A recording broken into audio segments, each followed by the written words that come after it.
अस्सलाम वालेकुम दोस्तों, उम्मीद है आप सब खैरियत से होंगे और खुश होंगे। अल्लाह पाक हम सबको अपने हिफ्ज़ व अमान में रखे और हर बुराई से महफूज रखे। आज की जो हमारी कहानी है वो बहुत अफसोसनाक और बहुत ही खौफनाक है, क्योंकि ये कहानी काला जादू पर डिपेंड है। और जादू भी कोई ऐसा वैसा नहीं, बदले के लिए करा हुआ जादू। किसी से बदला लेने के लिए जो काला जादू किया जाता है वो जादू। आप इमेजिन करें कि आपने किसी को किसी बात का इनकार किया है और उस इनकार के बदले में वो शख्स आपके ऊपर बदले के लिए काला जादू करा दे। काला जादू सोच के ही इंसान थरथरा जाता है, क्योंकि ये एक ऐसा दुश्मन है जो नजर नहीं आता और इंसान की जान तक को खा जाता है। ये एक ऐसा दुश्मन है कि अगर किसी के ऊपर काला जादू करा दिया जाए तो वो इंसान जिंदा रहेगा, बचेगा या मर जाएगा, कोई गारंटी नहीं होती, क्योंकि ये एक अनदेखा दुश्मन होता है जो इंसान के ऊपर कभी भी कहीं से भी वार कर देता है। ऐसे ही एक खौफनाक कहानी लाहौर से हमारी एक कुलीग हैं, उन्होंने भेजी है। तो चलते हैं हम अपनी स्टोरी की तरफ।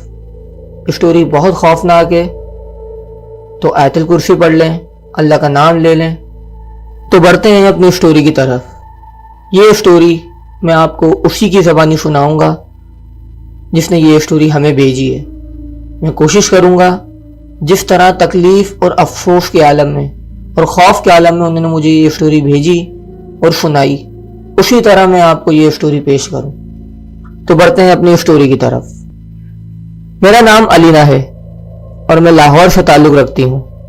मैं पैदा तो कराची में हुई, लेकिन जब मैं 20 साल की हुई तो हम लोग लाहौर चले गए। लाहौर में मेरी खाला का घर था, इसलिए हम भी उनके पास रहने चले गए, क्योंकि वो घर में अकेली रहती थी, उनके हस्बैंड आउट ऑफ कंट्री थे।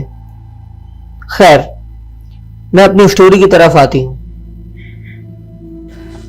जब हम लाहौर शिफ्ट हुए तो मेरी पढ़ाई अधूरी रह गई थी कराची में, तो मुझे एडमिशन लेना था। इसी वजह से मैंने लाहौर के एक स्कूल में एडमिशन लिया। मुझे अपना मैट्रिक मुकम्मल करना था। सब कुछ अच्छा चल रहा था।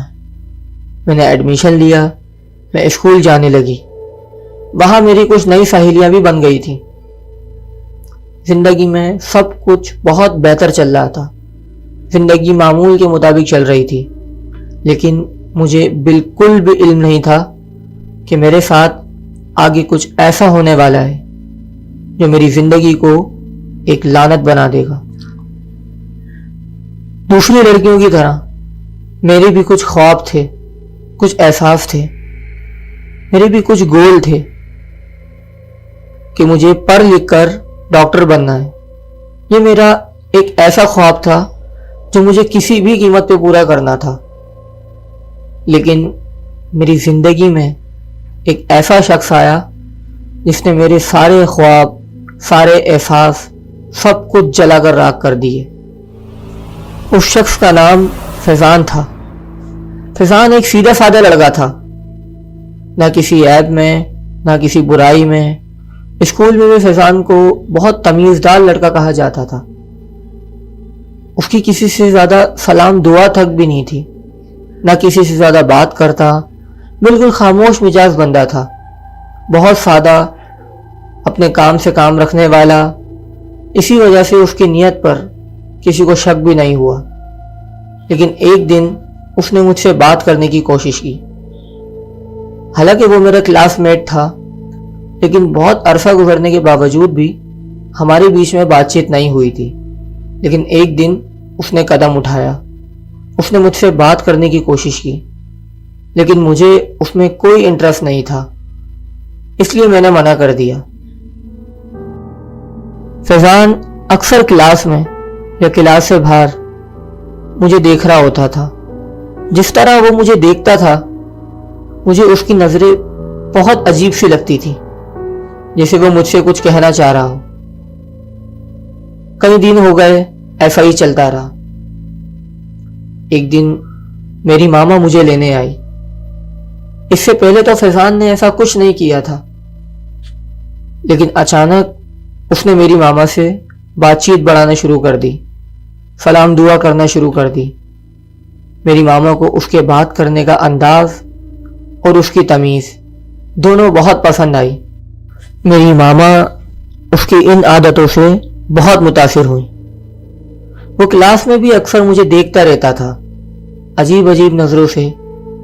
جب اس کو موقع ملتا وہ مجھ سے بات کرنے کی کوشش کرتا، لیکن جیسا میں نے آپ کو بتایا کہ مجھے اس سے بات کرنے میں کوئی انٹرسٹ نہیں تھا، نہ مجھے اس سے بات کرنا پسند تھا۔ پھر اچانک کچھ عجیب ہوا جس کی مجھے امید بھی نہیں تھی۔ ایک مرتبہ میری ماما مجھے لینے آئی۔ میں اپنی سہیلیوں کے ساتھ کلاس میں تھی کہ فیضان ٹائم دیکھ کر اچانک اٹھ کر کلاس سے باہر چلا گیا۔ مجھے علم تو نہیں تھا وہ کہاں جا رہا ہے، لیکن مجھے کوئی انٹرسٹ بھی نہیں تھا۔ خیر، اس نے میری ماما سے کہا کہ میں علینا سے منگنی کرنا چاہتا ہوں کیونکہ علینا مجھے پسند ہے۔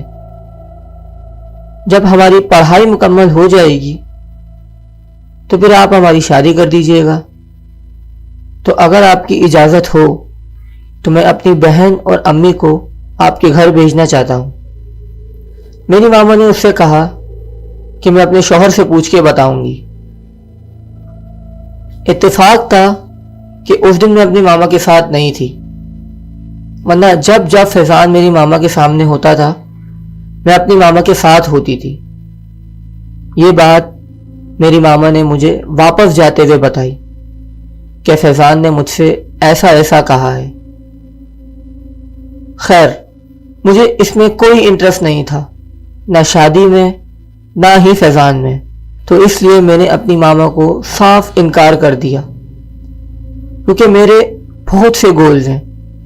میرا سب سے مین خواب ڈاکٹر بننا ہے اور میں کسی بھی رشتے میں نہیں آنا چاہتی تھی۔ اس لیے میں نے اپنی ماما کو صاف انکار کر دیا۔ میں نے یہ بات اپنی ماما کو گھر میں بتانے سے بھی منع کر دیا کیونکہ مجھے کوئی انٹرسٹ نہیں تھا۔ میں نہیں چاہتی تھی کہ میری فیملی میں یا میرے اوپر باہر کوئی تماشا بنے۔ خیر، اگلے دن فیضان نے پھر یہی حرکت کی۔ اتفاق سے میں باہر تھی، فیضان میری ماما کی طرف آیا اور میری ماما سے بات کرنے لگا۔ اس سے پہلے کہ وہ کچھ بول تھا، میں نے ہی اپنی سہیلیوں کے سامنے بول دیا کہ مجھے تم سے کوئی رشتہ نہیں رکھنا، نہ ہی مجھے تم سے کوئی انٹرسٹ ہے۔ میرے کچھ گولز ہیں، میں کسی رشتے میں نہیں آنا چاہتی۔ مجھے ڈاکٹر بننا ہے، مجھے پڑھائی کرنی ہے، دیٹس اٹ۔ اور یہ کہہ کر میں اپنی ماما کا ہاتھ پکڑ کر وہاں سے چلی گئی۔ لیکن یہ بات فیضان کے لیے ذلت کا باعث بن گئی۔ فیضان نہیں کھڑا ہوا، مجھے دیکھتا رہا۔ اس کو یہ بات تھپڑ کی طرح محسوس ہوئی، اور شاید اس سے آگے سے ہی میری بدقسمتی شروع تھی۔ میرے اس انکار کے بعد جب میں اپنی ماموں کو لے کر وہاں سے نکلی تو فیضان میری طرف ایک بہت غصے بھری نگاہ سے دیکھ رہا تھا، ایسے کہ جیسے ابھی ہی میرا قتل کر دے گا۔ میں نے ایک بار ہی پلٹ کے اس کو دیکھا تھا، لیکن جب میں نے اس کی طرف دیکھا تو مجھے ایسا لگا کہ یہ مجھے ابھی ہی مار دے گا، اتنا شدید غصے میں تھا۔ خیر، سب کچھ معمول کے مطابق ہو گیا۔ وہ روز نارملی میری ماما کو سلام کرتا اور چلے جاتا۔ روز کبھی میری ماما کی طرف آتا، ان سے تھوڑی سی بات کرتا، میری فیملی کو دعائیں دیتا، اور جیسے ہی میں اپنے ماما کے قریب آتی وہ وہاں سے چلا جاتا۔ کچھ دن تک ایسے ہی چلتا رہا، سب کچھ نارمل تھا، زندگی معمول کے مطابق چل رہی تھی۔ پھر اچانک ایک موڑ آیا۔ فیضان نے میرے بھائی کے ساتھ دوستی لگا لی، ان کی دوستی یاری بڑھتی گئی۔ مجھے بھی اس چیز سے کچھ زیادہ فرق نہیں پڑا، کیونکہ جیسا میں نے آپ کو بتایا مجھے اس میں کوئی انٹرسٹ نہیں تھا، نہ ہی میں اس کے بارے میں سوچتی تھی۔ لیکن پھر اچانک ایک موڑ آیا، اس نے میرے بھائی سے دوستی لگا دی۔ وہ میرے بھائی کے ساتھ اٹھنے بیٹھنے لگا۔ پہلے تو وہ میرے بھائی کو بلانے آتا تھا گھر پر۔ میرا بھائی پورا دن اس کے ساتھ ہوتا تھا۔ میرے بھائی کا جو ایک ٹائم کا حصہ ہے پورے دن کا، اچھا خاصا اس کے ساتھ گزرتا تھا۔ میرے بھائی کی دوستی اس سے بڑھتی گئی۔ میں نے بھی کوئی نوٹس نہیں کرا، نہ ہی مجھے کوئی فرق پڑا۔ مجھے تھوڑا سا احساس تو ہوا کہ یہ شخص میرے بھائی سے کیوں انوالو ہو رہا ہے، لیکن پھر میں نے بات آئی گئی کر دی، کیونکہ میری فیملی کی نظر میں وہ ایک بہت اچھا بچہ تھا۔ خیر، معاملات یہاں سے بگڑے جب اس نے میرے گھر میں آنا شروع کر دیا۔ وہ میرے بھائی کے ساتھ میرے گھر میں آتا تھا اور میرے بھائی کے روم میں ویڈیو گیمز کھیلتا تھا۔ پورا دن وہ دونوں گیمز کھیلتے رہتے تھے۔ لیکن مجھے برا کہاں لگتا تھا جب وہ بلا وجہ میرے کمرے میں آ جاتا تھا جب میں روم میں نہیں ہوتی تھی۔ اکثر میں نے فیضان کو دیکھا تھا، جب میں روم میں آ رہی ہوتی تھی تو میرے روم سے نکل رہا ہوتا تھا، لیکن میں کچھ نہیں کر سکتی تھی کیونکہ میرے گھر والوں کی نظر میں وہ ایک بہت اچھا لڑکا تھا۔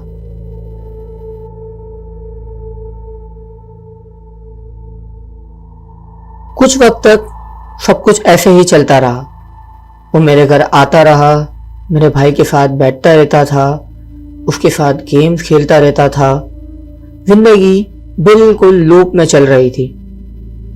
لیکن پھر اچانک میرے روم سے میری پرسنل چیزیں غائب ہونے لگی، جس میں میرا دوپٹہ، میری لپسٹک اور میرا کنگا شامل ہے۔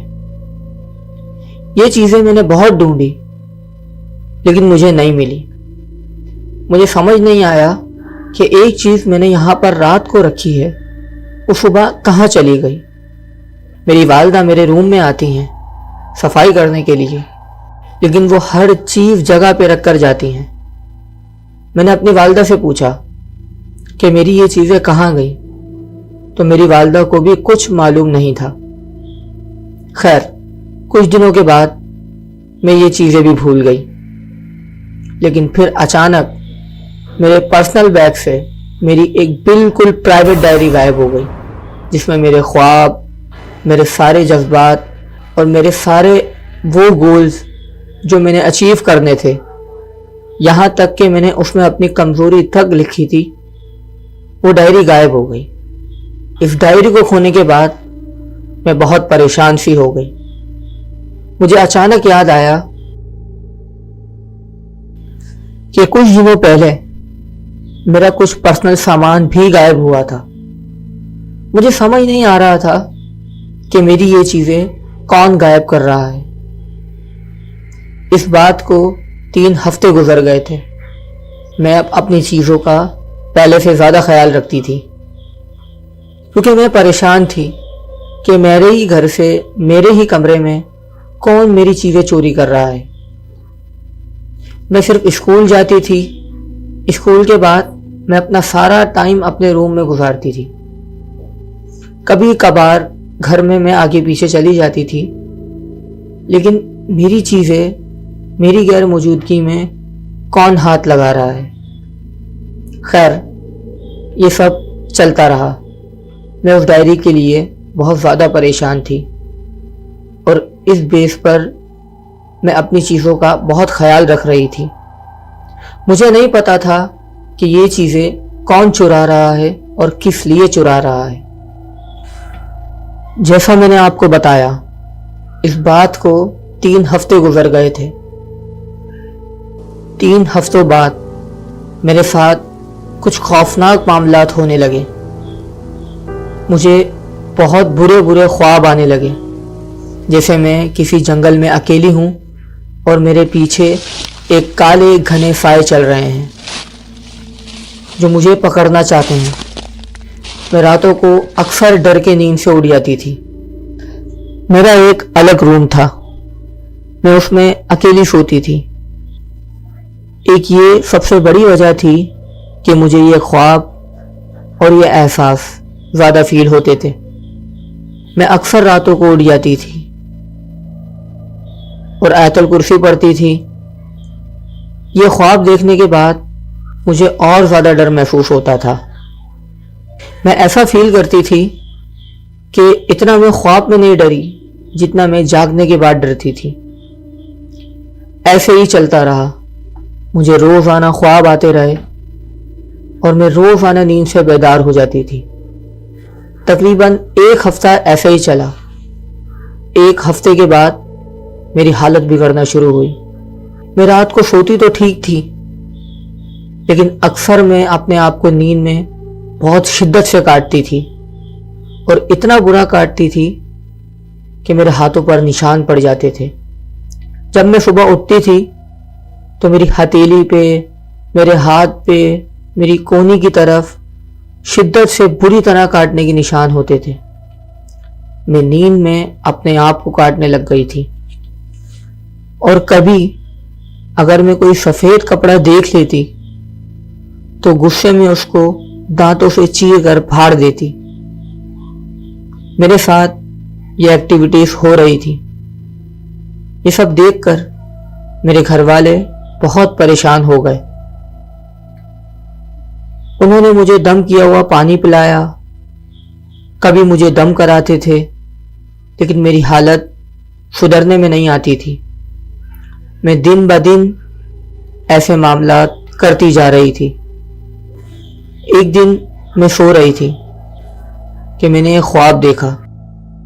मैं एक कब्र में लेटी हुई हूँ और कुछ काले साए मुझ पर मिट्टी डाल रहे हैं।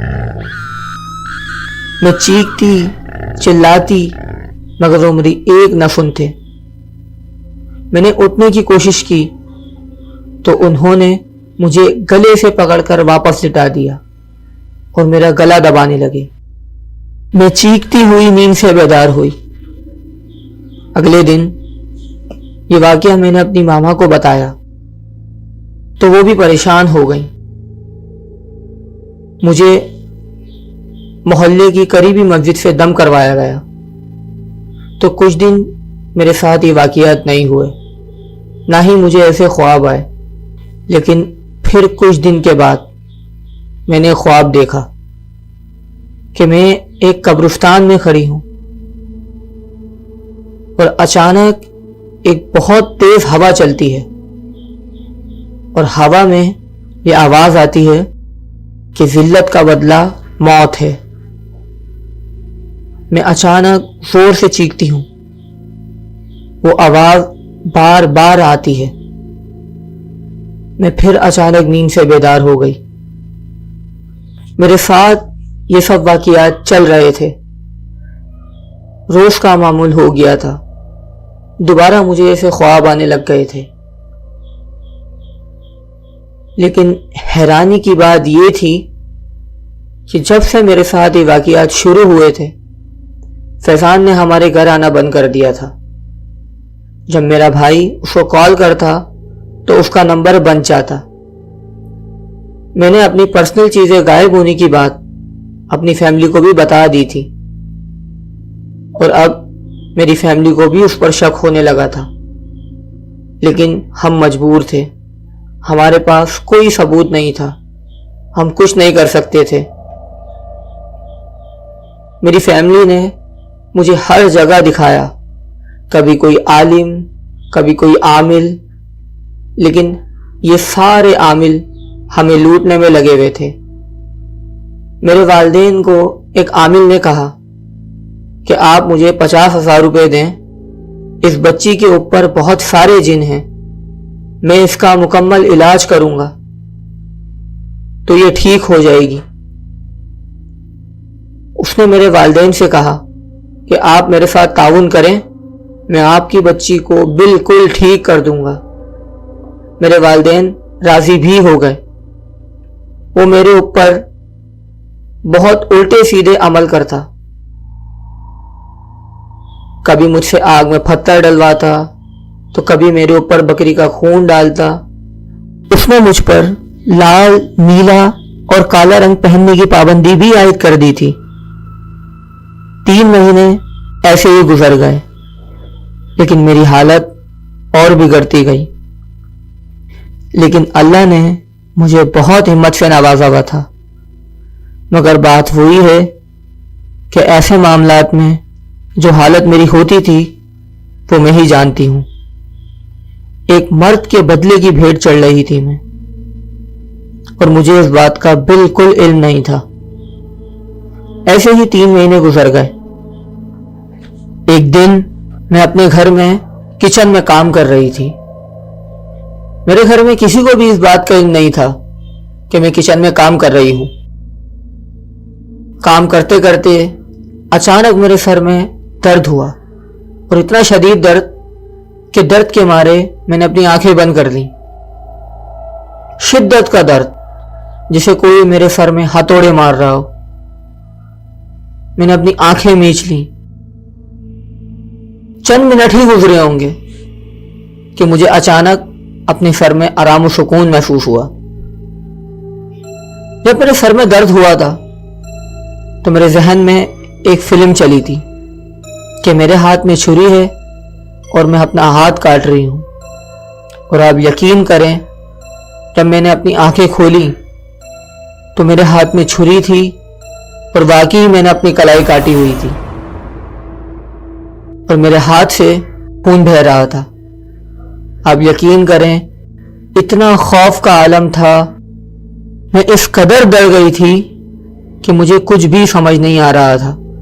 मैं अपने हाथ को एक नजर देख रही थी, एक सत्ते के आलम में, और अचानक मैंने बहुत जोर से चीख मारी, और चीखते चीखते मैं बेहोश हो गई। जब मेरी आंख खुली तो मैं एक हॉस्पिटल में थी। मेरे हाथ पर बट्टी बनी हुई थी। मैं एक नजर अपनी फैमिली वालों को देखे जा रही थी। मुझे कुछ समझ नहीं आ रहा था कि मेरे साथ क्या हुआ, मैं यहाँ क्यों हूं, कैसे हुआ, कुछ भी समझ नहीं आ रहा था। मैं सब कुछ याद करने की कोशिश कर रही थी। और इस तरह के खौफ के आलम में जब हम अपनी जिंदगी को सरवाइव कर रहे होते हैं, जहां हमें यह भी नहीं पता होता कि हम जिंदा बचेंगे या नहीं, हर तरफ खौफ, कब क्या हो जाए कुछ नहीं पता, तो इस तरह हमारा खौफ डबल हो जाता है। मैं भी इसी तरह सरवाइव कर रही थी। मैं एक छोटी सी बच्ची थी। मुझे कुछ नहीं पता था कि मेरे साथ क्या होना है या क्या होने वाला है। अगले दिन मुझे हॉस्पिटल से डिस्चार्ज कर दिया गया। मैं अपने घर आ गई। मेरे मामू के एक जानने वाले आमिल थे जो चतराल में रहते थे। उनको बुलवाया गया। उन्होंने मुझसे कुछ सवालात किए जिनका मैंने उनको सही सही जवाब दिया। सवाल करते करते उन्होंने मेरा हाथ पकड़ा, और आप यकीन करें, जैसे ही उन्होंने मेरा हाथ पकड़ा मुझे अपने अंदर एक शैतान नुमा चीज उभरती हुई महसूस हुई, जैसे कोई मुझे अंदर से चीर रहा है, जैसे कोई मुझे उठा रहा है, कोई घसीट रहा है। मैं जोर जोर से चीखने लगी, अपने आप को काटने लगी, भागने लगी, लेकिन उन्होंने मेरा हाथ नहीं छोड़ा। मेरी हालत ऐसी थी कि सिवाय आमिर साहब के मेरे करीब कोई भी नहीं आ रहा था। इस कदर शैतानी हालत हो गई थी मेरी। मैं अपना सर जोर जोर से अपने बेड के तख्ते पर मार रही थी। उस वक्त मेरी हालत ऐसी थी कि सिवाय आमिर साहब के कोई मेरे करीब नहीं आ रहा था। मैं अपने आप को काट रही थी, अपने आप को नोच रही थी, अजीब अजीब सी आवाजें निकाल रही थी। हर शख्स मुझसे डर रहा था, कोई मेरे करीब नहीं आ रहा था। मेरी हालत उस वक्त एक ऐसी शैतान के कब्जे में थी। आमिर साहब अपना अमल करते रहे, और कुछ देर के बाद मुझे थोड़ा सुकून मिला। मेरी आंखें बंद होने लगी और मैं बेहोश हो गई। आमिर साहब ने मेरे वालिद को बताया कि मेरे ऊपर एक काला जादू कराया गया है, एक काला इल्म। जो किसी ने बदले के लिए कराया है। ये बात सुनकर मेरे वालिद साहब एकदम शौक में आ गए। मेरे वालिद साहब ने आमिर से सवाल किया कि मेरी बेटी की किसी से क्या दुश्मनी, कोई क्यों इसके ऊपर काला जादू कराएगा, और इस कदर खतरनाक जादू कि मेरी बेटी की जान पे बनाए, और कोई क्यों इससे बदला लेगा, इसने किसी का क्या बिगाड़ा है। मेरे वालिद साहब के जहन में बहुत सारे सवाल थे, लेकिन आमिर साहब ने उन सवाल का जवाब नहीं दिया।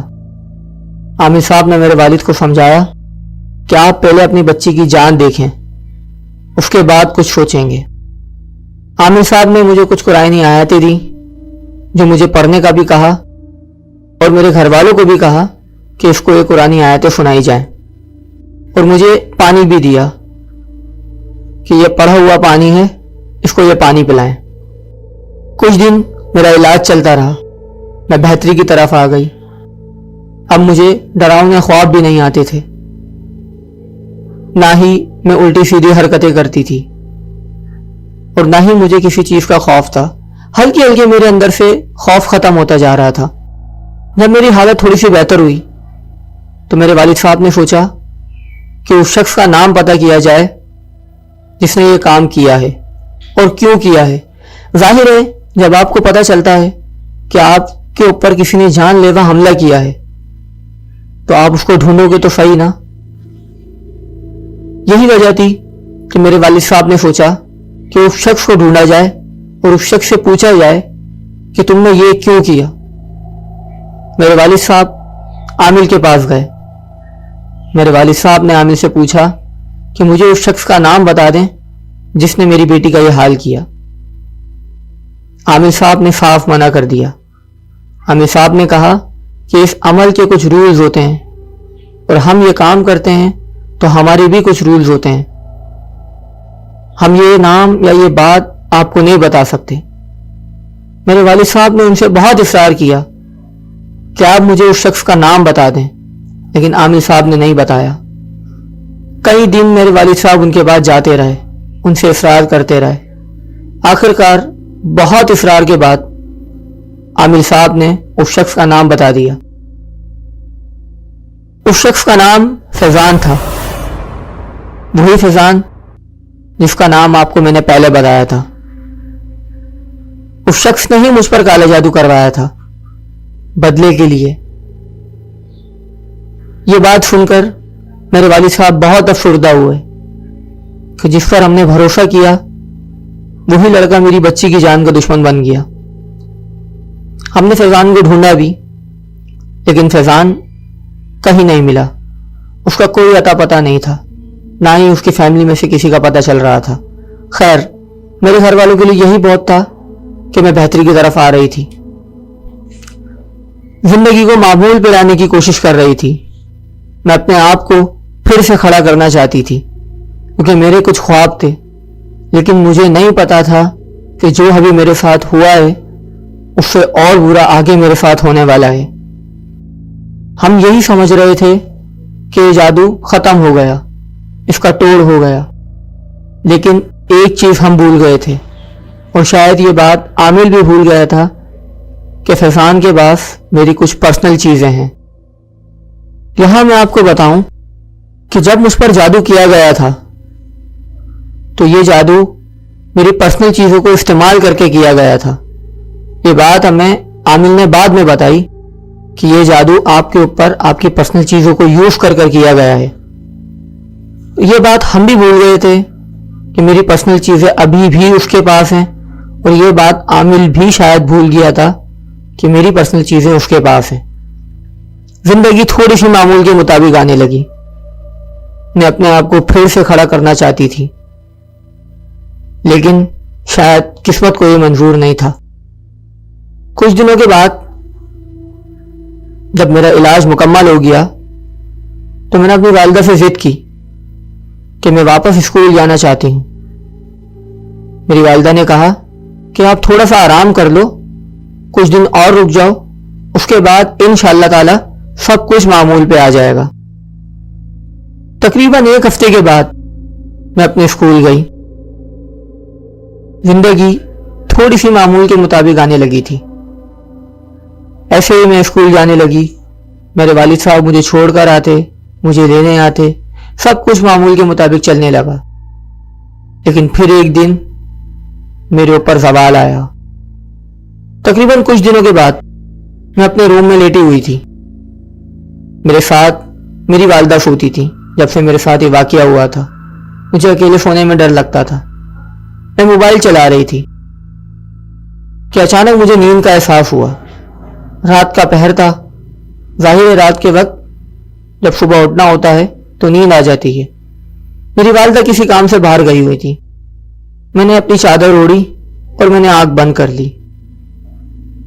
मैं हल्की हल्की नींद की आगोश में चली गई। मैं नींद की आगोश में चली गई कि अचानक मुझे ऐसा लगा कि मुझे किसी ने हिलाया है, जैसे कोई उठाता है किसी को। मैंने अपनी आंख खोली और थोड़ा सा डर के उठ के बैठ गई। जाहिर है खौफ तो मेरा पूरा खत्म नहीं हुआ था। मैंने आगे पीछे देखा, कमरे में कोई नहीं था। लैंप जल रहा था, कोई भी नहीं, सन्नाटा। मैंने आयतुल कुर्सी पढ़ी, अल्लाह का नाम लेकर वापस लेट गई। अचानक मुझे ऐसा लगा कि किसी ने मेरा पैर पकड़ा है। और आप यकीन करें, उस वक्त मेरे खौफ का आलम यह था कि मेरी सांसें रुक गई थी। किसी ने बहुत जोर से मेरा पैर पकड़ा हुआ था। जैसे ही मैंने देखा कि कौन है उस तरफ, तो वो सायानुमा चीज अचानक गायब हो गई। मैंने चीख मारी। मैं डर के मारे बाहर आई। मेरे वालिद साहब अपने कमरे से निकले, वो भी मुझे देखकर डर गए। मैंने उनको ये वाकया बताया कि मेरे साथ ये हुआ है। मेरे वालिद साहब ने मुझे कहा कि बेटा तुम्हारा वहम है, अल्लाह का शुक्र है सब कुछ ठीक है। क्योंकि मेरा इलाज मुकम्मल हो गया था और काफी दिनों से बहुत कुछ सही चल रहा था। खैर मेरी वालिदा आ गई। मैं उनके साथ लेटी और सो गई। मेरी वालिदा ने मुझे सुला दिया। अगले दिन फिर मेरे साथ यही वाकया हुआ। उस वक्त मेरी वालिदा भी मेरे साथ मौजूद थी। हल्के हल्के करके मेरे साथ दोबारा ये मामलात होने लगे। मुझे फिर नींदों में ख्वाब आने लगे कि मैं किसी अंधेरी जगह पर हूं और कुछ लोग मेरे पीछे पड़े हैं, जिनके मुंह पे मास्क है और बिल्कुल काले लिबास में। मैं अक्सर रातों को डर कर उठती थी। दोबारा मेरे साथ यही वाकयात होने लगे और साथ में मेरे साथ एक और चीज होने लगी। मेरे हाथों के ऊपर निशान पड़ने लगे, काले निशान, जैसे कोई बीमारी, कोई इन्फेक्शन नहीं हो जाता, ऐसे निशान। मैं हल्के हल्के कमजोर होने लगी। मेरे वालिद साहब मुझे देखकर बहुत डर गए। मुझे हॉस्पिटलाइज किया गया। डॉक्टर साहब मेरी हालत देखते तो उनको मेरी हालत समझ ही नहीं आती, क्योंकि उन्होंने जितने भी टेस्ट कराए वो सब नॉर्मल आए। रिपोर्ट्स नॉर्मल थी और मैं ऐसी हो गई थी जैसे सूख कर काटा। बिल्कुल 1 हफ्ते मेरे साथ यही मामला चले। 1 हफ्ते में मैं बिल्कुल सूख गई थी। मेरी आंखें अंदर चली गई थी। मैं एकदम ऐसी हो गई थी जैसे अब मरी और तब मरी। हल्के हल्के करके मैं खत्म हो रही थी। मेरे वालिद साहब ने दोबारा उस आमिल को बुलाया। उन आमिल साहब ने मुझे दोबारा देखा, लेकिन इस बार आमिल साहब को मेरी हालत बिल्कुल भी समझ में नहीं आ रही थी। और मैं जब भी उन आमिल साहब को देखती तो उनके ऊपर चीखती, चिल्लाती, पूरा हॉस्पिटल सर पे उठा लेती। मेरी इतनी बुरी हालत हो गई थी। हल्के हल्के करके मेरे साथ ऐसे वाकयात होने लगे कि मुझे सबके होने के बावजूद भी छत के ऊपर साए नजर आते थे। जैसे मैं बेड पर लेटी हुई हूं और ऊपर कोई साए नुमा चीज या कोई धुआं उड़ रहा है। मैं पागल हो गई थी, चीखती थी, चिल्लाती थी और मेरे निशान मेरी बॉडी पर हर जगह बढ़ते ही जा रहे थे और मेरे पैरों में से जान निकलना शुरू हो गई थी। मैं हॉस्पिटल्स में थी, डॉक्टर्स मुझे उठाकर चलाते थे, लेकिन मेरे अंदर जान नहीं होती थी। मेरी आवाज बिल्कुल बंद हो गई थी। कुछ दिनों के बाद मुझे हॉस्पिटल से डिस्चार्ज कर दिया गया, क्योंकि उनकी रिपोर्ट्स नॉर्मल थी। उनकी रिपोर्ट्स में कुछ नहीं आ रहा था। आमिर साहब भी बेबस हो गए थे।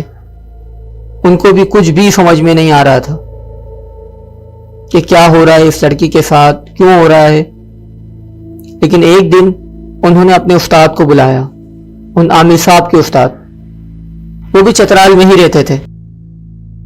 वो आए, उन्होंने मुझे देखा। मेरी हालत ऐसी थी कि मैं बस देख ही सकती थी, ना मैं चल सकती थी, मैं अपना हाथ भी खुद से हिला नहीं पा रही थी। और जैसे ही मैं जरा सोचों में गुम होती तो मुझे किसी के चीखने चिल्लाने की आवाज़ सुनाई देती। मुझे वही साए दिखाई देते अपनी सोच में, अपने दिमाग में।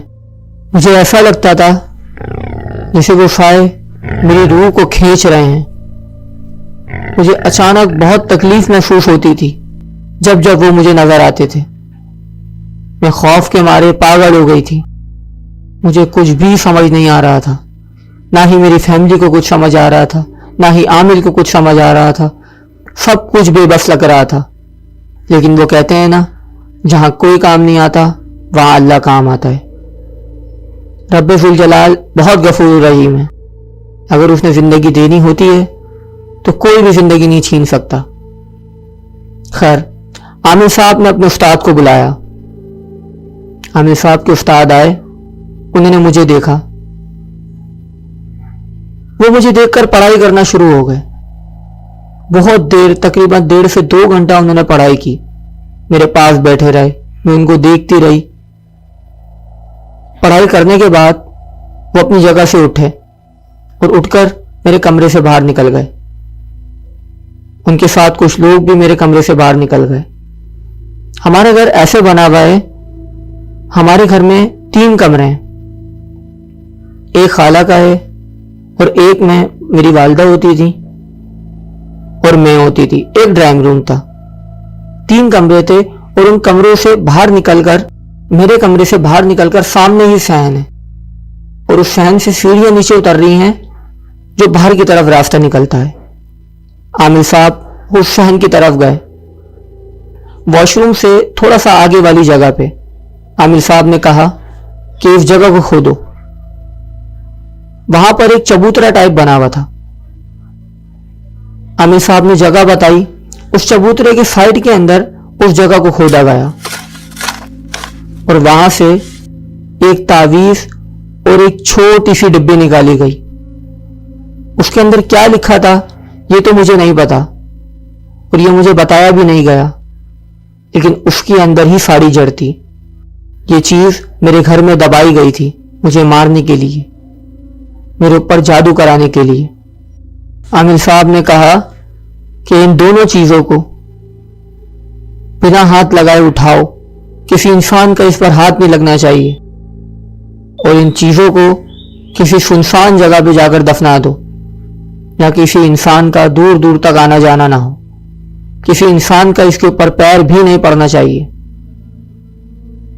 खैर, उन चीजों को आमिर साहब की बताई हुई जगह पर ले जाकर दफना दिया गया। आमिर साहब ने मुझे कहा कि बेटा रोजाना सूरह रहमान पढ़ो, इंशाअल्लाह ताला सब कुछ ठीक हो जाएगा। मेरी हालत ऐसी नहीं थी कि मैं पढ़ सकूं, लेकिन आमिर ने कहा कि तुम कोशिश करो, तुम खुद पढ़ो, इंशाअल्लाह तुम्हारी हालत सही हो जाएगी। मुझे कुरान की और भी आयत बताई गई, लेकिन मुझसे पढ़ी नहीं जाती थी क्योंकि ना मुझसे बोला जाता था, ना मुझसे हिला जाता था। मेरे जिस्म का सिर्फ एक ही काम रह गया था, लेटे रहना, और सिर्फ मेरी आंखें चल रही थी। ना मेरे हाथ हिलते थे, ना मेरे पैर हिलते थे, कुछ भी मेरे से नहीं हो पा रहा था। मेरी मामा ने मुझे रोज सूरह रहमान पढ़कर सुनाई और तकरीबन मुझे 3 साल लगे रिकवर होने में। तकरीबन 1.5 साल तक मैं अपने बेड से नहीं उठी, ना कुछ बोलती थी, ना कुछ सुनती थी, बस पड़ी रहती थी। मुझे कुरानी आयत भी दी गई पढ़ने के लिए, मेरा इलाज भी चलता रहा। तकरीबन 1.5 साल के बाद मेरे ऊपर से जादू का असर बिल्कुल खत्म हो गया था। ये जानलेवा जादू, ये जानलेवा असर मेरे ऊपर से बिल्कुल सिरे से मिट गया था। उसके बाद मैं बेहतरी की तरफ आने लगी। इसी दौरान मेरी फैमिली ने फैज़ान का पता करने की कोशिश की। बहुत दिनों के बाद फैज़ान का पता चला कि उसकी वालिदा उसको लेकर एक गांव में चली गई हैं जो उनका आबाई गांव है। लेकिन वो कहते हैं ना, बुरे काम का बुरा अंजाम होता है, तो फैज़ान के साथ भी कुछ ऐसा ही हुआ। उसने जो जादू मुझ पर कराया था उसका उल्टा असर और उल्टा तौर उसके ऊपर भी हो गया। उसकी रातों की नींद हराम हो गई। उसकी फैमिली से सुनने को मिला कि उसको रातों को साए नजर आते हैं, रातों को जोर जोर से चिल्लाता है। उसकी नींद बिल्कुल खत्म हो गई। उसको बहुत डॉक्टर्स को भी दिखाया, लेकिन डॉक्टर्स भी बिल्कुल बेबस थे। जाहिर है बुरे काम का बुरा अंजाम होता है। उसके साथ मैंने कुछ नहीं किया था, सिर्फ उसको इनकार किया था जो मेरा हक था। जाहिर है एक चीज अगर मैं नहीं चाहती तो मैं उसको मना ही करूंगी, लेकिन उसने अपनी अना का मसला समझा और मेरे सारे ख्वाब, मेरी सीधी सादी जिंदगी को तबाह कर दिया, सब कुछ बर्बाद कर दिया। मैं अब इस लायक नहीं बची कि मैं अपने ख्वाब पूरे कर सकूं या मैं आगे बढ़ सकूं। इस जादू ने, इस असर ने और उन खौफनाक सायों ने और जो खौफनाक और पुरअसरार वाक़ियात मेरे साथ हुए, मेरे दिमाग पर इतना बुरा असर डाला है कि मैं रिकवर तो हो गई हूं, लेकिन आज भी मैं उस हॉल से नहीं निकल सकी। आज भी मैं कभी कभी रातों को डर कर उड़ जाती हूँ। आज भी मैं अकेले किसी जगह पर नहीं जा सकती। आज भी मैं बैठे बैठे अचानक सोचों में चली जाती हूँ। जाहिर है जब आप इतने बड़े जादू के अंदर, इतने बड़े खौफनाक सर्कल में जब आप सरवाइव करते हो, तो वहम आपकी सोच में बैठ जाता है। आप अपने आप को खौफ से तो निकाल सकते हो, लेकिन वहम से नहीं निकाल सकते। और यही वहम आज तक मेरे साथ है। उसने आज तक मेरा पीछा नहीं छोड़ा। फैज़ान के साथ भी बुरा हुआ। उसने मेरे साथ बुरा किया तो उसके साथ भी बुरा हुआ। बुरे का अंजाम बुरा ही होता है। मेरे घर वालों ने उस पर भरोसा किया, लेकिन उसने मुझ समेत मेरे घर वालों का सबका भरोसा तोड़ा और मेरी जान तक पर आ गया। आज मैं पहले से बेहतर हूं, अल्लाह का शुक्र है। बोलती भी हूं, बात भी करती हूं, सोचने समझने की सलाहियत भी वापस आ गई। लेकिन जो वक्त, जो टाइम और जो सलाहियत मेरे अंदर इस जादू से पहले थी, अब वो वापस नहीं आ सकती। जो भी था, अल्लाह उसको हिदायत दे। उसने मेरी जिंदगी बर्बाद तो कर दी, लेकिन वो कहते हैं ना कि जिसको अल्लाह रखे उसको कोई नहीं मार सकता। उम्मीद है आपकी यूट्यूब फैमिली को ये स्टोरी पसंद आई होगी। अल्लाह हम सबको इन सब मामलात से महफूज रखे और आप सबसे भी दुआ की अपील है, आप सब मेरे लिए दुआ कीजिएगा। तो दोस्तों, ये थी हमारी एक पुरअसरार और अफसोसनाक स्टोरी जो एक लड़की ने हमसे अपनी आप बीती शेयर की। अल्लाह पाक हम सबको इन मामलात से महफूज रखे और जो लोग ये काम करते हैं मैं उन सब से दरख्वास्त करता हूँ, खुदा का वास्ता अल्लाह से माफ़ी मांगे। ये एक शैतानी काम है और एक बुरा काम है। यकीन करें इसका अंजाम बुरा ही है। यहाँ नहीं तो आखिरत में बदला भुगतना पड़ेगा। तो दोस्तों, उम्मीद है आपको ये स्टोरी पसंद आई होगी। अगर वीडियो अच्छी लगी तो इसको लाइक कीजिएगा और अपने फ्रेंड और फैमिली सर्कल में ज़रूर शेयर करिएगा। और अगर आप ऐसे ही हॉरर और मिस्टीरियस स्टोरी सुनने के शौकीन हैं तो हमारे चैनल को सब्सक्राइब करें। इंशाअल्लाह ताला हम आपके लिए ऐसे ही स्टोरी लाते रहेंगे। और अगर आपके पास भी ऐसी खौफनाक और पुरअसरार स्टोरी है तो डिस्क्रिप्शन में दिए गए ईमेल एड्रेस या व्हाट्सएप नंबर पर हमें शेयर करें। हम आपकी स्टोरी आपके नाम के क्रेडिट के साथ ही अपने चैनल पर चला देंगे। मिलते हैं अगली स्टोरी में। अल्लाह हाफिज।